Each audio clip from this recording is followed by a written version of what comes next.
তাহলে যে সেজদা দেয় না সে শয়তান। শয়তান বেটা বেটা, তুমি শয়তান, শয়তান, তুমি শয়তান, তুমি ইবলিস, তুমি মরদুদ, তুমি বলউন, তুমি রাজিম, তুমি অভিশপ্ত, তুমি লানতের যোগ্য, তুমি ঘৃণিত, পরিত্যক্ত, তোমার উপরে কুল মাখলুকাতের লানত, অভিশাপ, অভিশাপ।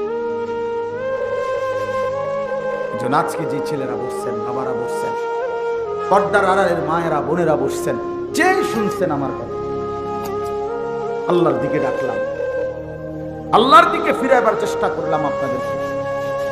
সেজদা করেন, আল্লাহর দিকে ফিরে আসেন। হ্যাঁ বাবা, জানেন না নবী সাল্লাল্লাহু আলাইহি সাল্লাম বলছে, বান্দা যখন সেজদা করে আল্লাহ তাআলা সবচেয়ে বান্দাকে কাছে টেনে নেয়।